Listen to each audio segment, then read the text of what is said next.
भैया कश्मीर में हूँ, यहाँ इंटरनेट की सेवाओं में प्रॉब्लम आती है, स्पीड की और बहुत सारी चीज़ों की। लिहाजा अगर मैं अपडेट देने में थोड़ा लेट हो रहा हूँ ना, तो थोड़ा माफ़ वाफ़ कर दीजिएगा, देख लीजिएगा। हैं बहुत सारी चीज़ें आप बर्दाश्त कर रहे हैं, तो एक आध चीज़ हमारी भी झेल लीजिए। लेकिन मेरी कोशिश रहेगी कि मैं आपको अपडेट दूं। अहम काम से आया हूँ और काम की वजह से ही आया हूँ, तो इस रिपोर्ट को शेयर कीजिएगा और लोगों को बताइएगा। अगर मैं सामने ना आ पाऊँ तो परेशान ना होइएगा। इंस्टाग्राम पर मैं एक्टिव रहूँगा, मेरे इंस्टाग्राम पर आ जाइएगा। सलाम, नमस्ते, सत श्री अकाल। मैं हूँ रज़ा और आप देख रहे हैं रज़ाग्राफी का सबसे इम्पॉर्टेंट अपडेट, सबसे ख़ास रिपोर्ट, अंतर्राष्ट्रीय प्राइम टाइम रिपोर्ट। हज़रात मोहतरम, अभी तो भारत और पाकिस्तान की चल रही थी। यहाँ तक बात पहुँच गई थी कि भारत पाकिस्तान का पानी रोक रहा था। लेकिन जब पिछली बार मैं गया था, कमाल देखिए, जब पिछली बार मैं कश्मीर गया था तो मैंने उस नदी पर जाकर आपको वीडियो में दिखाया था कि भैया ये सिर्फ मीडिया में चल रहा है, 56 इंच की छाती वाले ने पानी रोका नहीं है, पानी दबा कर। यार अच्छी बात है भाई, हम किसी का पानी क्यों रोके यार, ये तो इंसानियत से गिरी हुई बात है। लेकिन बाद में पाकिस्तान ये कहता रहा कि अरे पानी नहीं रोका, भारत ने पानी इतना छोड़ दिया है कि हम डूब गए हैं। चलिए भारत और पाकिस्तान की तकरार को किनारे कीजिए। यहाँ तो तालिबान ने भी तेल निकालना पाकिस्तान का शुरू कर दिया है। रिपोर्ट यह है कि जिस नदी का पानी 80% इस्तेमाल पाकिस्तान करता है, वो पानी पर पूरा कंट्रोल तालिबान करने की तैयारी कर रहा है। ये रहा मैप आपके सामने। पाकिस्तान को पानी देने से अब तालिबान इसी नदी को रोककर इनकार कर रहा है। कुनार नदी पर डैम बनाने की तैयारी कर ली है। सिंधु जल संधि भारत स्थगित कर चुका है। और मजेदार बात यह है कि कुनार नदी का मैप देखिए। ये कुनार नदी का भारत से कोई लेना देना तो नहीं है इतना बड़ा, लेकिन जो कुनार नदी है इस पर कोई एग्रीमेंट कभी पाकिस्तान और अफगानिस्तान के बीच है ही नहीं, ना हुआ है। तो इस पर जो पूरा कब्जा कर ले भाई वही इस्तेमाल करेगा। तो अब कुनार नदी पर तालिबान ने ऐलान किया है कि हम डैम बना रहे हैं। यहाँ पर अगर हम डैम बना लेते हैं तो हमारे यहाँ 45 से 50 मेगावाट की बिजली बनाई जा सकती है और इससे हम अपनी खेती बाड़ी अच्छी कर सकते हैं। अब इस पर पाकिस्तान को कितना बड़ा झटका लगेगा आप सोच नहीं सकते। 480 किलोमीटर लंबी कुनार नदी अफगानिस्तान से निकलकर पाकिस्तान में चित्राल नदी बनकर काबुल की नदी में मिलती है। कुनार नदी का 80% पानी पाकिस्तान में आता है। यह काबुल नदी फिर सिंधु नदी में शामिल होती है और अफगानिस्तान बांध बनाकर कुनार नदी का पानी रोकता है। अगर तो पाकिस्तान को बड़े नुकसान होंगे। इसका सीधा असर खैबर पख्तून पर पड़ेगा। इसके बाजौर मोहम्मद जैसे इलाके में खेती पूरी तरह से इसी नदी पर निर्भर है। पाकिस्तान में अगर ये पानी पहुंचना कम होता है तो सिंचाई बंद हो जाएगी, पाकिस्तान की फसल बर्बाद होगी। इसके अलावा पानी रोकने से पाकिस्तान के चित्राल जिले में कुनार नदी पर चल रहे 20 से ज़्यादा छोटे हाइडल प्रोजेक्ट प्रभावित होंगे, बेकार हो जाएंगे। ये प्रोजेक्ट रन ऑफ रिवर हैं, यानी ये जो बिजली यहाँ पाकिस्तान इस नदी के जरिए बना रहा है तो वो सिर्फ पानी से बना रहा है, उसके अंदर और इलेक्ट्रॉनिक टेक्नोलॉजी का इस्तेमाल नहीं किया गया है। अब तालिबान कह रहा है कि हम अगर इस पर कंट्रोल कर लेते हैं, ऊर्जा, यानी जो तालिबान के ऊर्जा मंत्रालय के प्रवक्ता हैं मतिउल्लाह आबिद, वो बता रहे हैं कि अगर हमने डैम बना लिया तो 45 से 50 मेगावाट बिजली हम बनाएंगे और 1.5 लाख एकड़ खेती का पानी हमें यहीं से मिल जाएगा। तालिबान सरकार ने कहा है कि हमने प्रोजेक्ट डिज़ाइन कर लिया है, सर्वे भी कर लिया है और अगर हमने ये शुरू कर दिया डैम तो भाई अफगानिस्तान की खेती बाड़ी को बड़ा फायदा होगा। फिलहाल पाकिस्तान को अफगानिस्तान की तरफ से बड़ा झटका लगा है। तालिबान और पाकिस्तान के बीच टकराव इतना बढ़ गया है कि पाकिस्तान की आवाम और पाकिस्तान मानेगी नहीं, लेकिन पाकिस्तान ने रिक्वेस्ट चीन से की थी, मैं देख लो यार हमारा थोड़ा सा कम करवा दो।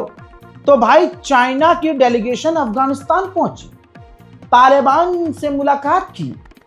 चीन को लगा कि तालिबान हमारे आगे पैपे हो जाएगा, लेकिन हुआ उल्टा।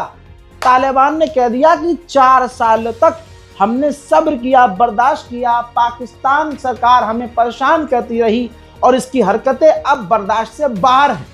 अफगानियों को परेशान किया, अफगानियों को निकाला और हम पर इल्ज़ाम लगाए, लिहाजा अब हम बर्दाश्त नहीं करेंगे। सीधा चेतावनी चाइना को दे दी है कि बाबू मीडिएशन कर रहे हो तो थोड़ा सा संभल के करना। अब दोस्तों कहा यह जा रहा है कि चाइना दोनों के बीच में मध्यस्थता यानी मीडिएशन यानी सुलह करवाने का एक ग्रुप बन गया है। लेकिन सवाल यह है कि क्या तालिबान चीन की बात मानेगा? जवाब है नहीं। अब जब चाइना ने देख लिया कि मामला बिगड़ गया, इसने तो हमारी रखी नहीं बात, तो अब दूसरे राउंड की जो बात होगी उसमें अब चीन की जगह तुर्की मीडिएशन करवाएगा। बात मुद्दे की यह है कि तुर्की एक पावरफुल कंट्री है, मुस्लिम है, तो अंदाजा ये लगाया जा रहा है कि तालिबान तुर्की की बात मान लेगा और पाकिस्तान से अपने टकराव को सुलझाने के लिए राजी होगा। उधर CIA के एक एक्स ऑफिसर ने इतना बड़ा खुलासा किया है कि आप पाकिस्तान कितने पानी में है समझ जाएंगे। पाकिस्तान के एक्स ऑफिसर ने खुलासा ये किया, उसका सबूत ये है, मेरे पीछे चल रहा वीडियो जिसके अंदर एक व्यक्ति जो नजर आ रहा है, ये अमेरिका का CIA का पूर्व ऑफिसर है। इसने बड़ी बात कह दी, खुलासा किया है कि जब परवेज मुशर्रफ पाकिस्तान के प्रधानमंत्री थे तो इन्होंने इस डर से कि परमाणु हमारे आतंकवादियों के हत्थे न लग जाए, तो सन 2002 में परवेज मुशर्रफ ने परमाणु हथियार, पाकिस्तान के परमाणु हथियार का कंट्रोल अमेरिका को यानी हमें दे दिया था। फिर इसके बाद दूसरा खुलासा किया इन्होंने कि हम पाकिस्तान के जो न्यूक्लियर वैज्ञानिक हैं, जैसे हमारे माननीय अब्दुल कलाम हैं, वैसे पाकिस्तान के लिए उनका अब्दुल कादिर खान है। तो CIA के पूर्व ऑफिसर ने खुलासा किया कि अमेरिका यानी CIA बिल्कुल मतलब इजराइल के जैसे इजराइल मारता है ना ईरान के वैज्ञानिकों को धोखे से चुपके से, तो CIA पाकिस्तान के न्यूक्लियर वैज्ञानिक को मारने वाला था। ये जब सऊदी अरब को पता चला तो सऊदी अरब ने हमसे भीख मांगी। हाँ, ये स्टेटमेंट भाई सब कह रहे हैं कि और मांगी भी होगी। सऊदी अरब ने कहा कि मेहरबानी करके आप पाकिस्तान को अकेला छोड़ दीजिए, हम पाकिस्तान के साथ मिलकर काम कर रहे हैं, पाकिस्तान आपके लिए खतरा नहीं होगा, इस बात की गारंटी हम देते हैं, पाकिस्तान की जिम्मेदारी हमारी है।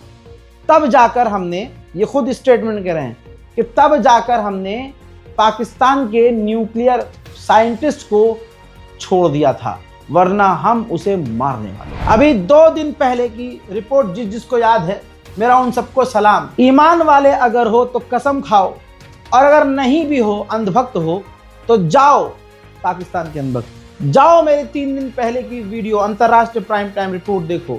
मैंने कहा था कि पाकिस्तान में अभी और बुरा होगा, पाकिस्तान में अभी और धमाके होंगे। आज फिर से कह रहा हूं, पाकिस्तान में इतने धमाके कभी नहीं हुए होंगे जितने अब होंगे, क्योंकि पाकिस्तान में जो आतंकी संगठन हैं वो अब खुलकर सामने आ रहे हैं और पाकिस्तान की सरकार इनसे लड़ नहीं पा रही, तो इल्जाम भारत पर डाल रही है। बात वही है, भारत पर इल्जाम डालने से आप आतंकवाद से बच नहीं पाओगे, आपको जड़ पे पहुंचना होगा। देखिए रिपोर्ट, खैबर पख्तूनख्वा के इलाके में पाकिस्तान में एक बार फिर से धमाका हुआ और इस धमाके में 3 लोग मारे गए और वो तीनों ऑफिसर थे, पुलिस वाले थे, पाकिस्तान के ऑफिशियल्स थे। नॉर्थ पाकिस्तान में धमाका हुआ है और रोड की तरफ, जी हाँ रोड पर यह धमाका हुआ है, दर्जनों पाकिस्तानी लोग घायल भी हुए हैं। सवाल यह है कि पाकिस्तान कब तक भारत पर इल्जाम लगाता रहेगा? दिमाग खुद भी चलाना चाहिए कि भाई ये जो आपके यहाँ तहरीक तालिबान पाकिस्तान और दूसरे संगठन हैं, अलकायदा और ये सब, इनको जब तक आप नहीं रोकोगे ये सब होता रहेगा। इल्जाम दूसरों पर डालने से बेहतर ये है कि आप अपने गरीबान में झांक लीजिए। दोस्तों, पाकिस्तान की एंट्री मिडिल ईस्ट में भारी ताकत से हुई है। पाकिस्तान बहुत डेवलप हुआ है। पाकिस्तान ने अपनी ताकत बिल्कुल अरब के आगे छोड़ दी है कि भैया हम आपके साथ हैं, आप हमारे सगे हैं, हम आपके सगे हैं। इस बात की तो दाद देनी पड़ेगी किस तरह से पाकिस्तान ने दिमाग लगाया और मुस्लिम देशों के बीच अपनी एक बड़ी जगह बना दी। अब दोस्तों, पाकिस्तान ने जो सऊदी के साथ डिफेंस डील की है, अभी 2 दिन पहले मैंने कहा था कि ऐसी ही डील में इंटरेस्ट इजिप्ट भी ले रहा है कि पाकिस्तान, अरब यानी सऊदी अरब और इजिप्ट, हम तीनों मिलकर और भी पाकिस्तान का कई अरब देश लाइन में हैं। अभी ये सब मैंने आपको बताया ही था कि ये भी तस्वीर आ गई। पाकिस्तान के army chief field marshal Asim Munir Egypt पहुंच गए और डिफेंस टाई पर बात शुरू भी हो गई है। मिलिट्री लीडर से मुलाकात की है, साथ ही ग्रैंड इमाम अल अजहर से भी बात की है। इलाके के मुद्दे पर और मुसलमानों के लिए, मुस्लिम उम्मा पर उन्होंने बात की है। इस्लामिक जो कंट्रीज हैं उनके मुद्दों पर उन्होंने इजिप्ट के इमाम से, ग्रैंड मुफ्ती से भी बात की है। अब एक देश का लीडर, सैन्य लीडर इजिप्ट जा रहा है तो वो पिकनिक पे तो नहीं जा रहा है। तो जाहिर सी बात है अब पाकिस्तान ने अपनी पकड़ इजिप्ट में भी मजबूत करने का फैसला कर लिया है। पाकिस्तान अपनी फौज की ताकत कहां कहां नहीं भेज रहा है और दिखा रहा है। इजिप्ट तक पाकिस्तान पहुंच गया, सऊदी तक पाकिस्तान पहुंच गया। हमारे पड़ोस में आ जाइए बांग्लादेश। बांग्लादेश में पाकिस्तान का सीनियर कमांडर जनरल पहुंचा है। तो वो लूडो तो खेलने गया नहीं होगा। आपको पता है अच्छे से कि इधर से बांग्लादेश, उधर ऊपर चाइना, इधर पाकिस्तान और इधर चले जाइए तो तुर्की, सब गठबंधन करके भारत के खिलाफ खतरनाक तैयारी में है। तो वहीं खिलाड़ी तो निकला है चाइना। चाइना ने जब देखा कि अमेरिका को रेयर अर्थ मिनरल्स की जरूरत है तो चाइना ने अपने रेयर अर्थ मिनरल को लिमिटेड कर दिया, एक्सपोर्ट करना बंद कर दिया और अपने साथी देशों से कह दिया कि देखो हम जो तुम्हें रेयर अर्थ मिनरल देते हैं ना, ये अमेरिका नहीं जाना चाहिए, रीसेल मत करना इसे। उधर 3 दिन पहले की रिपोर्ट में, और मैंने कल भी बताया था कि रिपोर्ट थी ये कि अमेरिका कुछ ही समय में बिल्कुल बेकार होने वाला है, हथियार बनाने में उसे दिक्कत होगी, परेशानी होगी और डिफेंस इंडस्ट्री उसकी काफ़ी कमज़ोर हो जाएगी क्योंकि हथियार बनाने में उसको रेयर अर्थ मिनरल्स की ज़रूरत होती है, केमिकल्स की ज़रूरत, और वो सबसे ज़्यादा रेयर अर्थ मिनरल केमिकल्स चीन देता था। अब चाइना ने रोक दिया। कहानी यहां नहीं रुकी। चाइना की 700 से ज़्यादा दवाइयां अमेरिका पहुंचती थी और यूरोप जाती थी। तो चाइना ने खेल ये किया कि तुम हम पे पाबंदी लगाओगे, ठीक है। उसने 700 से ज़्यादा दवाइयों को भी लिमिटेड कर दिया, अमेरिका और यूरोप में एक्सपोर्ट करना बंद कर दिया, जिसकी वजह से अमेरिका और यूरोप में टेंशन और बढ़ गई है और उनको एहसास हो रहा है कि इस सफ़ेद सुअर ने मजे मजे में पूरे यूरोप को खतरे में डाल दिया है। भाई साहब, बहुत कम होता है जब मुझे बीजेपी के कोई ऑफिसर हो, बीजेपी का कोई नेता हो, उसकी कोई बात मुझे पसंद आ जाए। भाई, ट्रेड मिनिस्टर हैं हमारे पीयूष गोयल। पीयूष गोयल ने अमेरिकी अधिकारी और बरतानिया और विदेशी अधिकारियों से राउंड टेबल की मीटिंग, ये रही आपके सामने, राउंड टेबल की मीटिंग के दौरान भाई साहब क्या दहाड़ मारी है। इन्होंने कह दिया कि सुनिए, भारत किसी भी तरह से दबाव में आकर जल्दबाजी में कोई फैसला नहीं करेगा और ऐसे में तो बिल्कुल नहीं जब सर पर हमारे बंदूक टिकाई हो। यह सीधा सीधा अमेरिका को मोदी सरकार के इस मिनिस्टर ने, पीयूष गोयल ने बढ़िया लेवल पर रेल दिया है। कह दिया सुनिए, जबरदस्ती, जल्दबाजी और कनपट्टी पर बंदूक लगाकर हमसे जो आप मनवाना चाहते हो, हम नहीं मानेंगे। हम और हमारी जनता को जहां से फायदा होगा हम वहां से काम करेंगे, वहां डील करेंगे और वहां से तेल खरीदेंगे। है ना कमाल की बात? तारीफ तो आज बनती है। आगे बढ़ते हैं दोस्तों। जर्मनी भी पूरी दुनिया में जलीलो ख्वार हो चुका है। जिस तरह से उसने इजराइल का साथ दिया जेनोसाइड में, तो आज सारी दुनिया उसके मुंह पर मूत रही है। आप सोचिए, जर्मनी के अखबार में, सबसे बड़े अखबार में फ्रंट पर अगर लिखा जाए कि जर्मनी के विदेश मंत्री से चाइना में कोई मिलना नहीं चाहता, कितना बड़ा अपमान है। छप गया है, ये देखिए, छपा ये है कि चाइना का इनका दौरा था, जर्मनी के विदेश मंत्री चाइना जाने वाले थे, उन्होंने चाइना जाना खुद रद्द कर दिया क्योंकि चाइना के किसी अधिकारी ने उनसे इंटरेस्ट नहीं लिया मिलने के लिए, तो उनको अपना दौरा रद्द करना पड़ा। और ये खबर जर्मनी के टॉप अखबार में फ्रंट पेज पर छप गई। हजरात मोहतरम भैया, इधर तानाशाह मानने किम जोंग उंग पुंग सुंग लुंग बढ़िया तरीके से बजा रहे हैं भाई। अमेरिका के आगे ये आदमी रुक ही नहीं रहा है भाई। अभी तक तो ये था चुपके चुपके नॉर्थ कोरिया के सैनिक जा रहे थे, ऐसा कहा जा रहा था, और नॉर्थ कोरिया के फौज, नॉर्थ कोरिया के हथियार रशिया पहुंच रहे थे चुपके चुपके। लेकिन किम जोंग उंग ने खेल कर दिया, सेरेमनी रख दी भाई साहब। ये देखिए, जिसमें लाखों की तादाद में नॉर्थ कोरिया की फौज इकट्ठा हुई, वो फौजियों से मिले, गले मिले, स्पीच दी। उन्होंने स्पीच में बड़ी बात कह दिया कि हमें नाज है अपने बच्चों पर, अपने सिपाहियों पर, जिन्होंने जो घुसपैठिए हैं, घुसपैठिए, उनको सबक सिखाया और रूस की जमीन के लिए, रूस की सुरक्षा के लिए अपनी जान कुर्बान की। यानी एक तरह से ऐलान कर दिया, मान लिया कि हाँ, नॉर्थ कोरिया खुल्लम खुल्ला मैदान में रूस के साथ है।